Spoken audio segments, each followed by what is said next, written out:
Hello, this is Darragh Thomas. This is the last video in my first series of beginners videos for PokerSwat.com.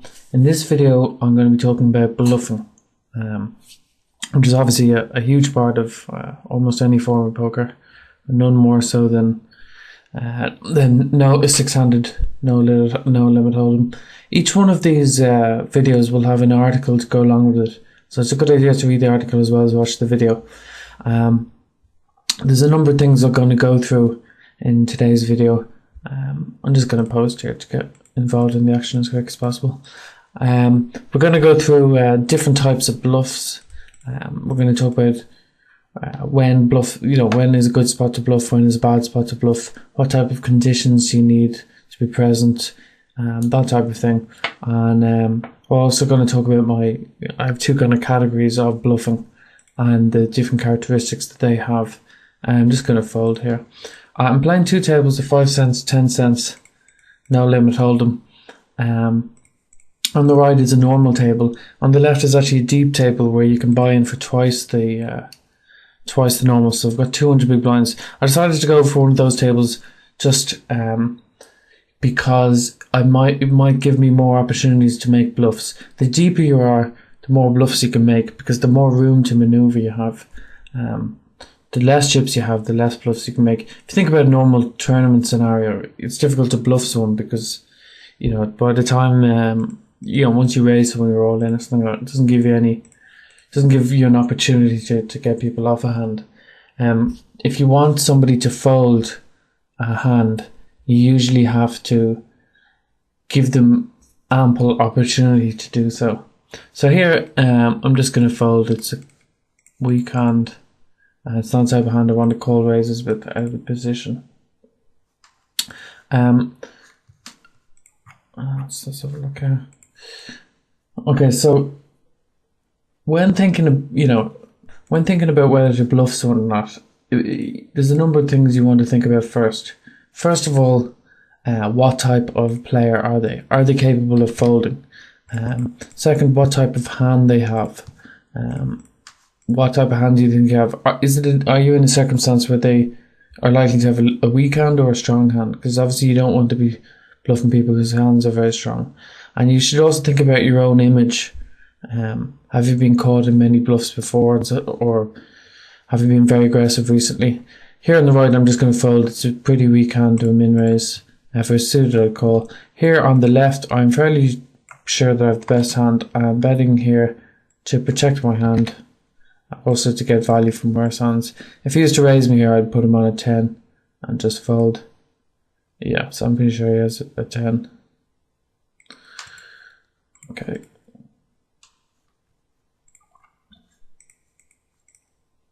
So I've got a nice hand here, suited jack. But bluffing is absolutely essential. I'm going to re-raise here. The tables seem very aggressive. I'm just going to call here. Bluffing is absolutely essential to do well at poker, because if you never bluff, your opponents will realise that, and there's no reason for them to ever pay you off. So for example, if you only ever raised with aces, you might think that would be profitable, but it wouldn't be, because even the worst opponents would realise after a while that you're only raising a very small number of hands, and when you do, you're showing they're an absolute monster. So in order to kind of cover for the times aces, you raise for all other types of hands. And it's similar in all of the situations in poker. You need to have a balance of hands, so your opponents can't immediately know that you are just value betting. For example, say you have aces and you raise, or you raise and you bet the flop, some calls, and the turn brings the flush, and they are a very predictable opponent, and they check raise you when the flush comes, just like that. So immediately you know, okay, this guy has a flush, and there's no reason for you to pay him off. But if you're against a more aggressive opponent, and you know that he could be either representing the flush or actually have the flush, then you're in a much more difficult situation, and you're liable to make a large mistake. Now, if you can kind of follow the logic for what I'm saying, you'll see that it's kind of about inducing your opponents to make mistakes. If your range is very transparent, For if your opponent knows that you'll always be bluffing or always be value betting in a spot, there's no reason for him to make a mistake. Now the one point counter to that is at the low stakes, at places like 5 cents, 10 cents, 25, 50, 51, and to a small extent 1, 2. A lot of the players are so bad that they're not really paying any attention. So your ranges don't really have to be balanced, and you don't actually have to bluff in certain spots. Excuse me. Because they will just continue to pay you off anyway. For example, you'll often come across extremely weak players who are very loose and very passive. They played something stats or something like 50, 10 or something, or 55. That type of player will just keep calling it. It doesn't matter how many good hands you show them, they will just keep calling it. But they're not in poker to make folds, and that's very important to understand. Before you try and make your opponent do anything unusual, you have to make sure that your opponent is capable of it. So you don't want to be bluffing people who hate to fold. You want to bluff type players who are happy to make big laydowns. And the converse of that, similar to that, is that you can't just outweight type players and wait for a better hand than they had, because they're used to that. They're waiting as well, and they're happy to make a fold. The mistake that type players will often make is they fold too much, and that's what you need to prey on. So you should have all of these kind of things going on in your head before you attempt to bluff someone.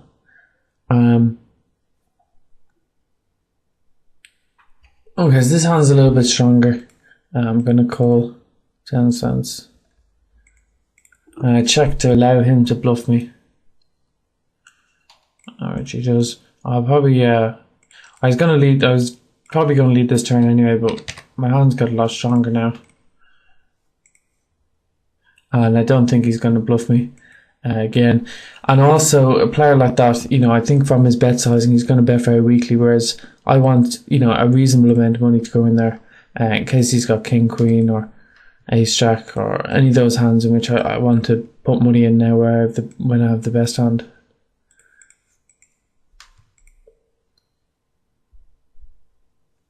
And that type of line that I took is quite interesting, where you call a bet and then lead out on the next sheet. It can be a good bluff sometimes. The only problem with it is you sometimes confuse your opponents into just calling you. So I sometimes like to do that with strong hands or just top pair or something like that, or I'll just call the flop and then lead the turn.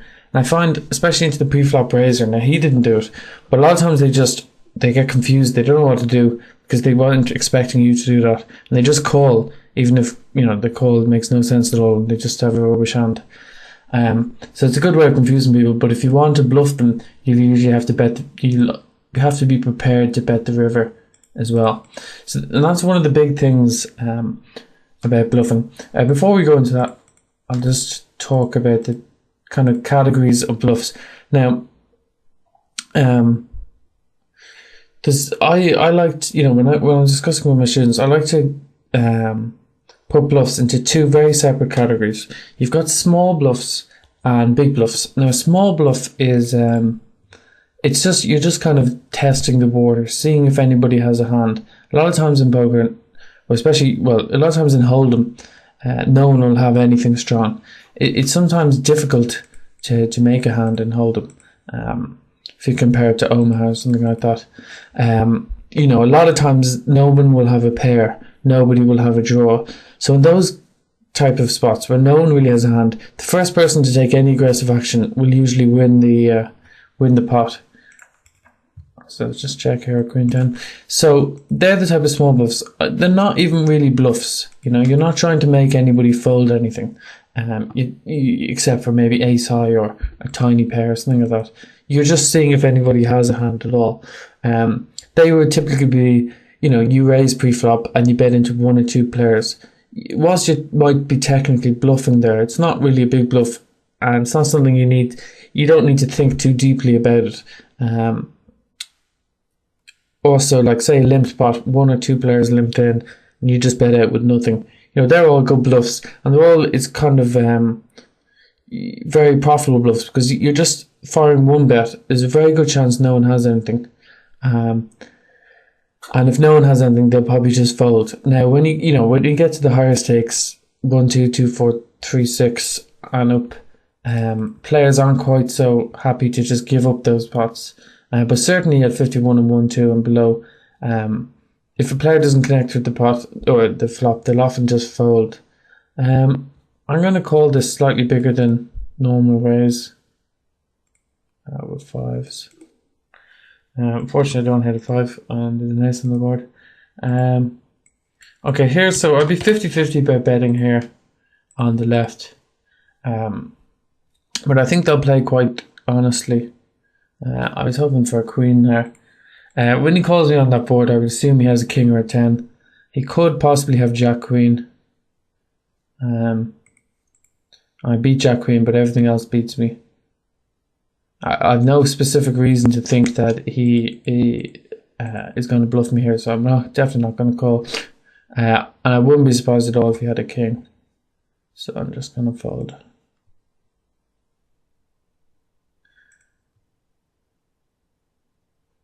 Now here on the right, I technically have a double gut shot, but it's almost worthless. Because either one, an 8 or a king puts a 1 card straight on the board, so I'm hardly like to get paid off of it. He's bet out pretty big, and that's a board that could well have hit his range, so I'm just going to fold. So this hand here, okay, I'm going to call that in position. This hand here, this is kind of on the flop an example of a small bluff. I'm just seeing if anyone has a hand. I think they'll give me a good bit of respect and fold unless they have a king or a 10. I don't expect them to fold a king or a 10. Now, if I was to continue the bluff on the turn and river, which I think would be a really bad board to do it on, that would be kind of, what I would consider a large bluff. Large bluff is when you realize that someone has to have a hand, but you try and get them off it anyway. And it's the type of thing that it's the type of thing that should be only attempted a small amount of the time. You should, no limit hold'em is very much a game of patience and waiting. You want to wait until the right moment. And it's the same with bluffs. You don't want to be bluffing too much. You want to wait until you have a little bit of credibility. Wait until you can represent a big hand, and then go ahead and do it. And when I think that when you're going to bluff someone, you need to very much have a very good idea in your head of what you're representing and what your opponent has and what are the chances of him folding. But not only that, I think you need to give you do need to give your opponent the opportunity to fold, a good opportunity, and you often need to give them more than one street to do it on. So what I like to do is set up the situation in my opponent's mind where I might have him beat, and then follow again with another bet that he can fold to. So what that means in practice is doing something like, the flush draw comes in, a straight draw comes in, or something like that, and I bet big, or I check raise someone. My opponent thinks for a while, and then I can bet the next street as well. So that means I'm raising the idea in his mind on one street that I haven't beat, and he thinks for a while and calls, and then I bet again on the next street. So I've raised the idea, and then I'm following through it, and you can see, at that stage it's quite likely that he will believe me. A lot of times, a lot of mistakes that beginners make, and even more experienced players, is firstly a really crucial thing. Here on the right, I've re-raised with kings. I don't think he's folding now, so I'm just going to go all in. Doesn't seem to want to give me a chance to. Ace king. Once I've re-raised him once, I think it's quite likely he'll get the chips in a little bit lighter. So that worked out well, although he flopped a flush draw. So just going back to the bluffing, just trying to recollect my train of thoughts.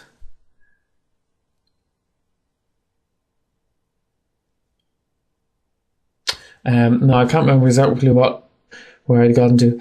Basically, you often need to use two. Oh yeah, I remember now. Apologies.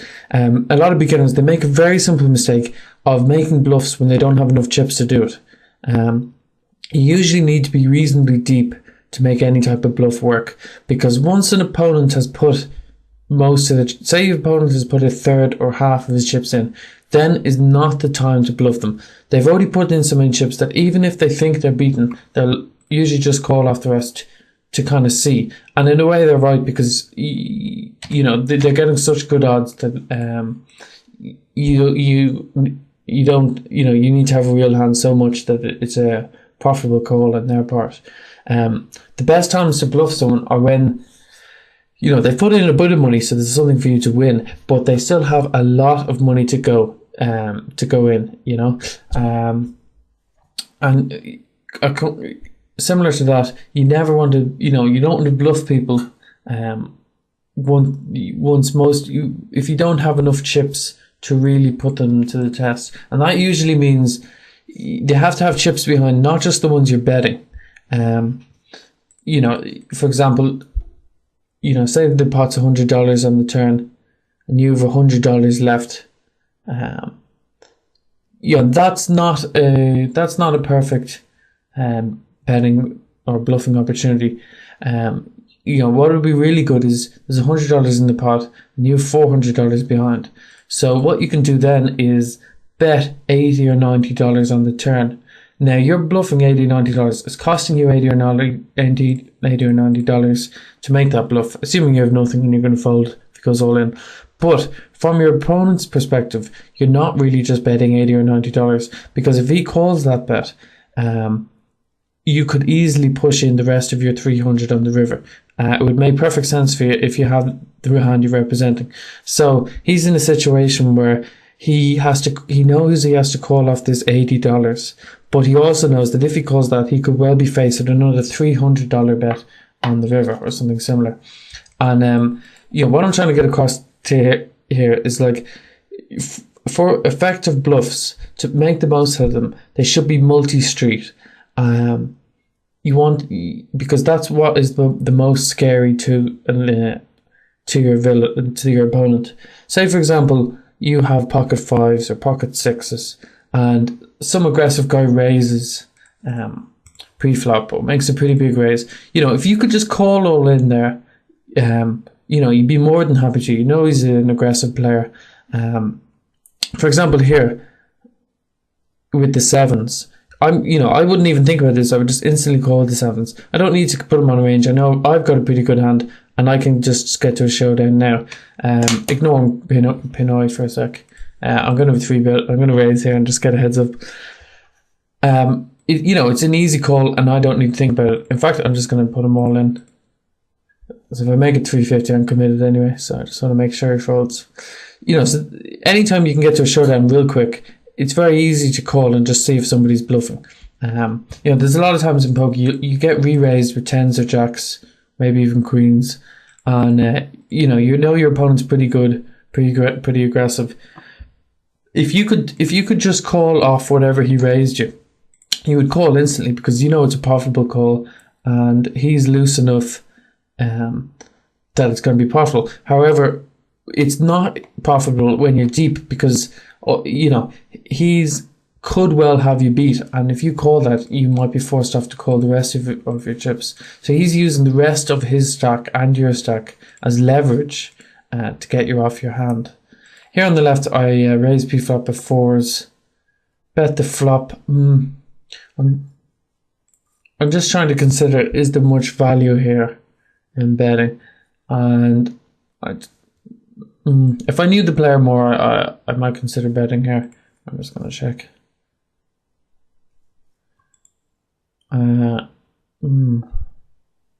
Here in the right, I'm kind of tempted to call this. It's pretty big raise, but I don't think he's that strong, and we're also pretty deep, so I actually am gonna call it. That's a good and a bad board. I'm definitely going to call one bet. That's a very bad turn card. There's a number of turn cards that can come. that are good for my hand, but that's an awful one. I'm just going to fold here. And so this on the left is example of what I was talking about earlier. It's a small bluff, small pot. You know, he's just limped into small blind. There's no reason to think he has anything at all. I'm just betting to see if he has anything. I'm not really trying to represent anything. I don't need to have a coherent plan for the hand or anything. I'm just making a small bet.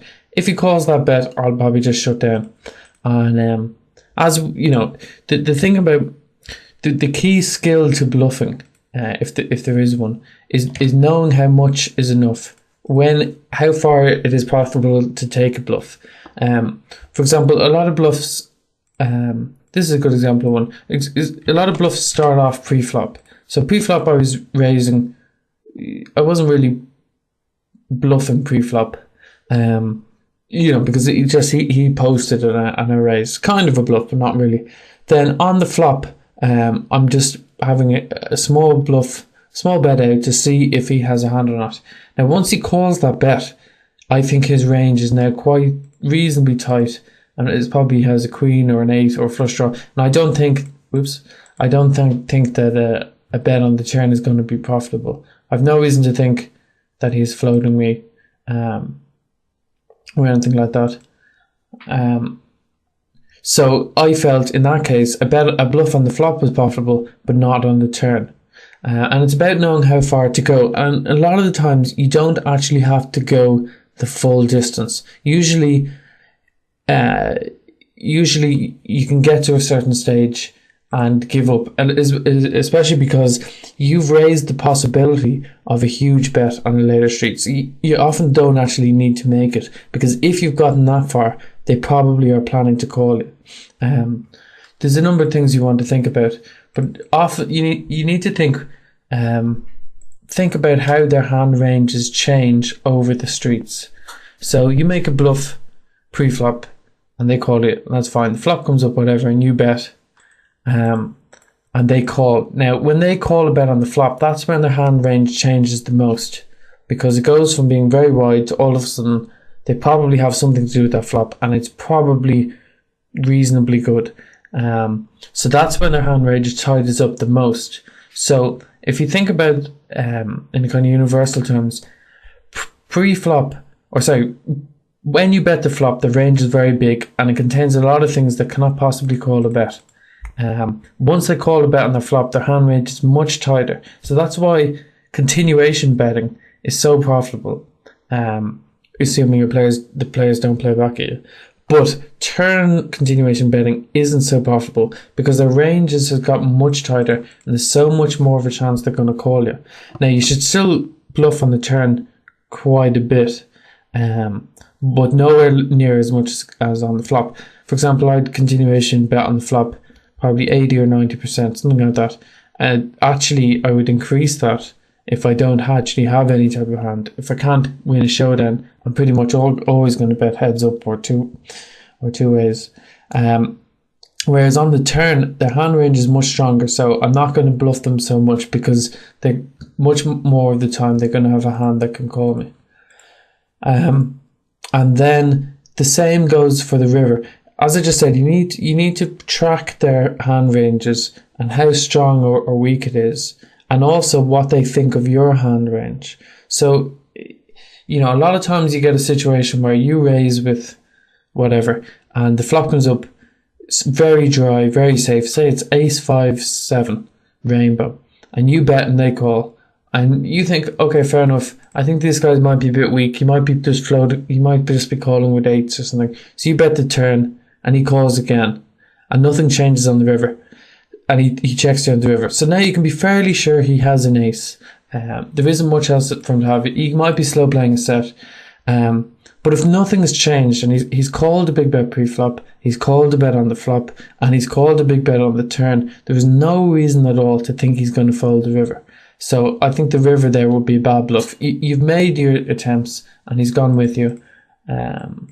You know, that's when you need to shut down, and it's knowing when to shut down is that's the big skill that turns many people who might otherwise be successful into losing players, because they just take bluffs too far too often. Once they get going, they don't stop. here is this isn't really a bluff. It's very hard for that flop to have hit him. So I'm just trying to protect my hand. And he has a double cut shot, but I am technically ahead. Not anymore. So on that type of board where you can just bet and easily call the all in, I would bet there. And you're not really bluffing, you're kind of semi-bluffing because you probably have the best hand, but you still do need to bet to protect your hand because he undoubtedly has plenty of outs.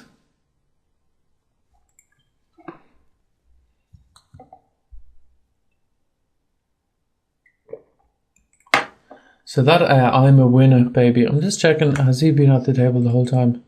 No. So it changed. Yeah, because he has that player hasn't actually been raising my pre-flop or raising from the button that much. One other thing about bluffs is one kind of trick that a lot of players do is they will have a draw. It might be a straight draw or flush draw, and they will, when considering their implied odds or their pot odds or whatever, they will consider also their bluffing odds. The perfect example is when you have a straight draw and there's also a flush draw on the flop and your head's up. So you're fairly confident the other player doesn't have a flush draw. You think he's got a made hand. And he makes a big bet and you're wondering whether to call or not. And you don't have to just consider, am I going to make, what's the chances of me hitting my draw? What's the chance of me getting paid off?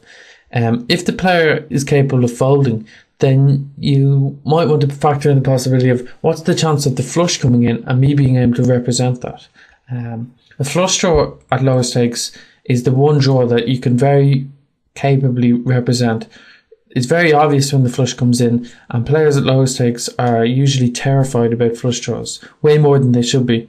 You'll often find, kind of, I don't know what the right word, I don't want to insult anyone, but unexperienced is wrong, but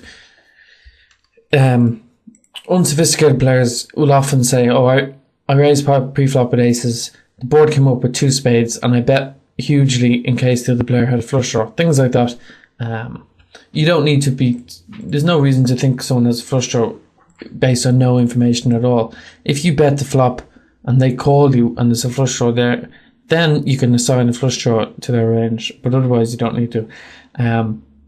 Anyway, just going back to the main point, low stakes players tend to be absolutely terrified about flush draws, so you can represent them. Now, you want to make sure you're against someone who can fold.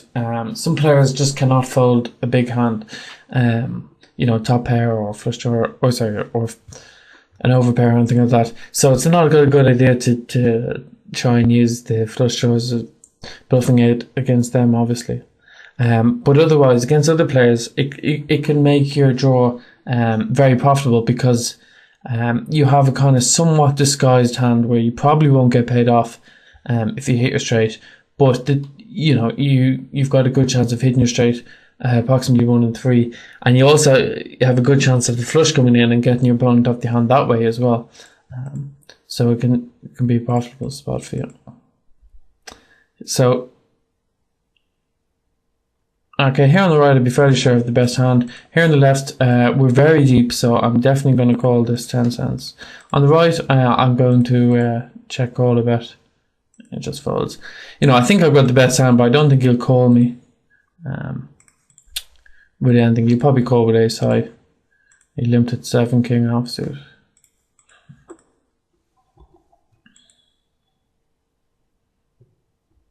There's sometimes in poker that although you've got the best hand, there isn't a whole lot of point in betting.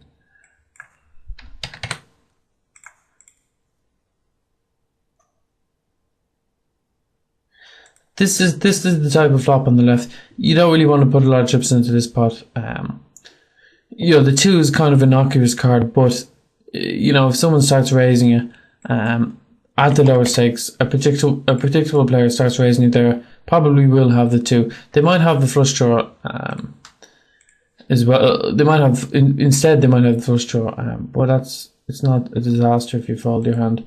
At this stage, I think he does have a flush draw. Just the speed of his calls, he was just If I might be tempted to call this if I knew the player a little bit more, because a lot of players will just represent the flush. But I'm just going to fold. Here, this guy 3-bet me quite a bit, so I'm going to bluff him. This is a light 3-bet. I'm definitely going to raise with 6 of spades. And this is a very good board for me now. Because if he doesn't have an ace, he's going to have to fold to my bet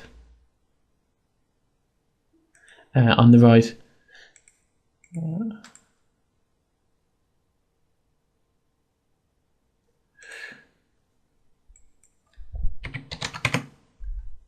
And I'm not so sure that this is. I don't think he has an ace. Now I'm going to make the cheapest bluff that I can afford to make and min-raise him, which hopefully will look very strong. I don't expect him to fold an ace here. I just want him to fold anything that isn't an ace.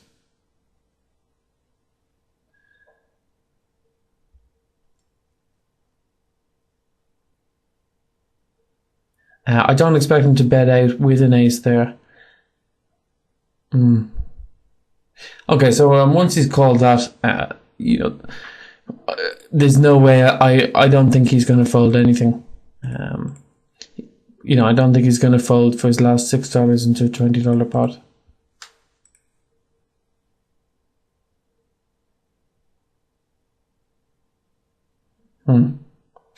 Okay, so I made a mistake there. My mistake was to think that he could fold a hand, which he really should have folded the ace there. Possibly if I'd gone all in. Sorry, I think he should have folded the kings. Once I raise him on that board, it's very unlikely I'm bluffing him. Although I suppose it was a good call on his part. But my mistake there was I read the hand correctly. I didn't think he had an ace once he bet out there. However, I made a mistake in thinking he could fold kings or queens or jacks. I actually thought he had a lower pair than that, maybe 8s or 9s, something like that. Let's have a look. Nah, obviously not 9s. But when you make a bluff like that, there's a number of things you should adjust afterwards. First of all, anyone who saw that hand is going to think you're crazy. So you need to be very, very aware of that. Be very, very aware of the image that you've just created for yourself, especially against the player, because he's going to remember it more than anybody. That said, I'm going to repop him here. I think against a button raise, my hand's pretty good. And he's raised once or twice from the button before in the last while, so I think he's raising never anything. Now, given the hand that's just happened a little while ago, I don't know if he was paying attention or not. I'm going to assume he did see it, so I probably have very little credibility here. But I'm really just seeing if he has a hand. That's a great flop for my hand, and there's no way I'm folding. I do need to protect it though, because he's bound to have some outs. But 50-50, slightly ahead of 50-50 against just a queen, as long as my ace is good.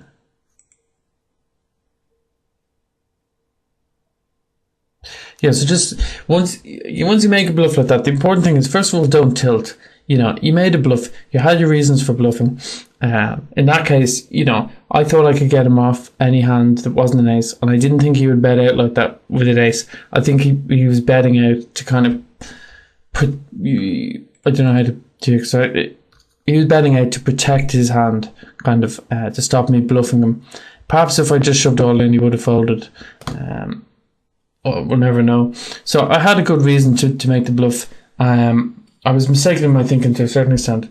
So it's important to just, you don't criticize yourself too much. You had a good reason to bluff. Sometimes you'll get things wrong. It's an inexact science. So first of all, don't go on tilt. But second of all, realize how much that will affect your opponent's play. You will not be able to get that guy to fold any type of hand for the next wall until he forgets about the hand. So it's important to make a note. Anytime I try a big bluff on anyone and it doesn't work, I would always make a note of roughly how it went. So 4 bet 3 5.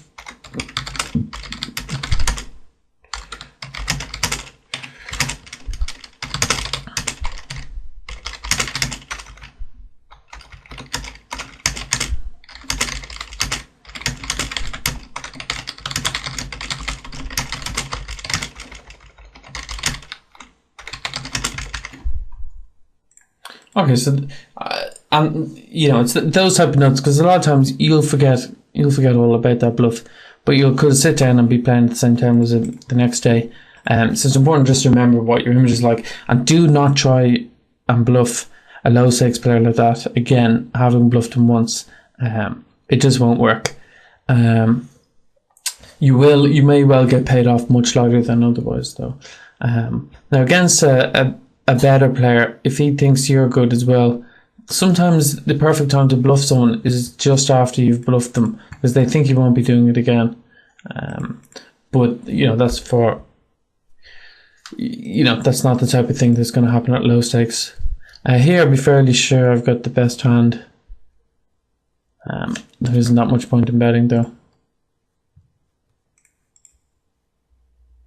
Of the best hand, unless anyone else has ace high. No. And one important thing to keep in mind is you don't always need to bluff. You should kind of keep your bluffs for when you need to do it, when you have no showdown value at all, or very little. For example, especially say in the blinds, you know, I'm going to bluff at a lot of pots, but I don't want to bluff at all pots, or else my opponents will start to react. So the type of hand, you know, when I've got ace high or king high, you know, I'm probably not going to bluff because there's no need to. I'm probably going to win anyway. Anytime you make a bluff, have a look at your hand and make sure there actually is a reason to bluff. Like, is your opponent going to fold a better hand than yours? Because a lot of times they won't. You know, a lot of times you'll have 10 high or something, and the board's very knockers by the river. And, you know, a player, you might consider bluffing, but then you think, well, why am I bluffing?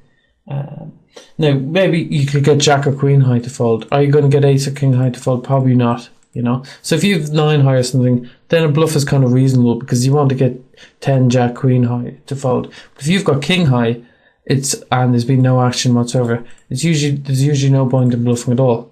Because ace high may well call you, and you beat all the other high cards anyway.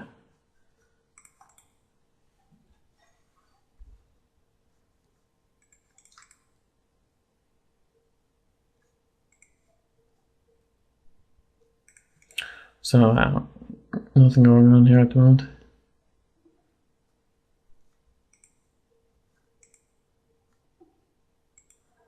Okay, so here on the right, I'm kind of bluffing. It's a semi-bluff.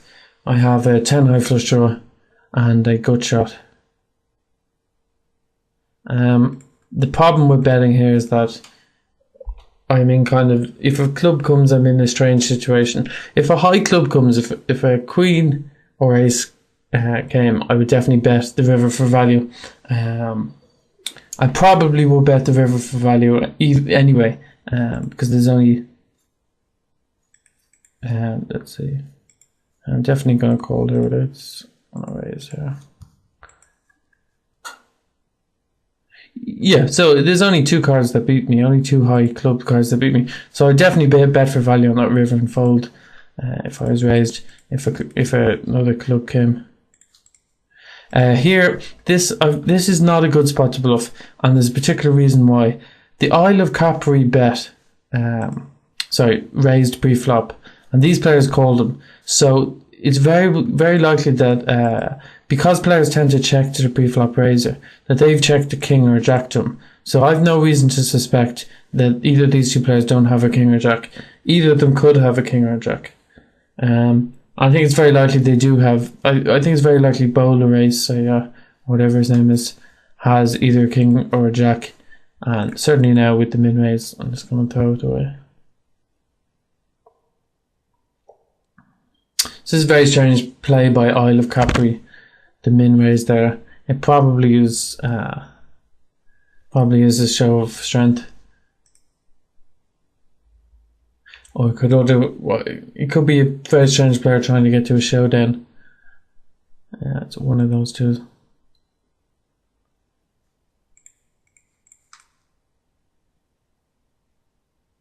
This is a pretty loose raise on the left. I just want to play as many hands as possible.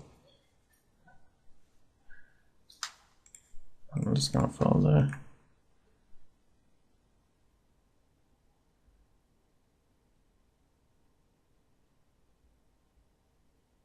So that's a pretty good flop. It's a good flop for two reasons. I have a good shot and an overcard, but also it's very unlikely to have hit him, so I probably have the best hand. I'm not really bluffing here.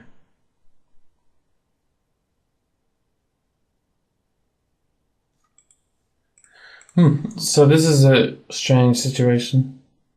Okay,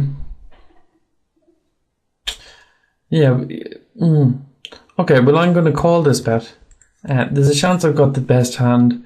I have, at least 4 twos to hit, and I don't think he has it. That's annoying.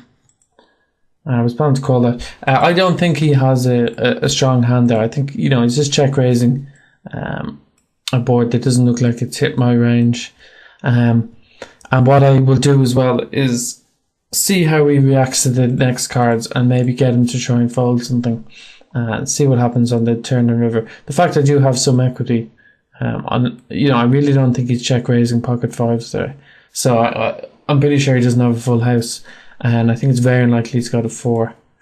So there's a lot of things I can do on later streets. Unfortunately, before I'd acted, the software folded me. It seems to happen a bit too often on full tilt.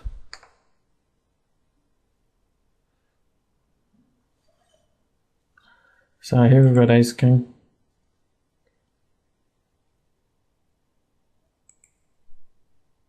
The Isle of Capri does seem very aggressive. Just over the last few hands. I'm definitely re-raising here. This could be a little bit of a tricky spot because of how deep we are. But given the last few hands, I'm definitely not folding. Pre-flop anyway. Okay, so that's a pretty good board. And given his aggression here, I'm not going to fold. It's not a great board against a tight player. You'd have to worry about pocket threes, ace, queen, queens. Here on the right, I've made a very loose opening raise and flop nothing. Feel compelled to bet. That's a little bit bigger than I usually bet. 70 cents would have done the job fine. As I talked about in the bet sizing video, you want to bet as little as possible in those hands.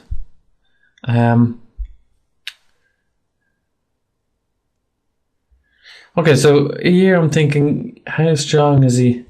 His timing on the flop really made me think he's very weak. However, I don't have great image. I don't have anything, and I'm not going to try and get him to fold. I think he's got a weak hand, but I don't know if he'll fold it or not. So I'm deciding not to bluff here. There's some small, tiny chance I have the best hand, but it's pretty minuscule. You could check raising here will be a good bluff if he thought he could fold a 10 or check raise. But I don't know that, so I'm just going to fold. It's an easy fold there.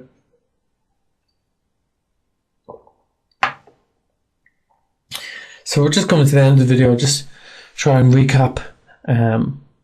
Unfortunately, the one big bluff I tried didn't really work out. But there's a number of conditions that should be present before you attempt a big bluff. First of all, you need to have a good image. Second, your opponent should be capable of folding a hand. That was the mistake I really made. Third, your hand should make sense in your opponent's mind anyway. And lastly, you need to have enough ammunition, possibly enough streets, to bluff correctly. Here on the left, I think he's just re-raised me because I re-raised him.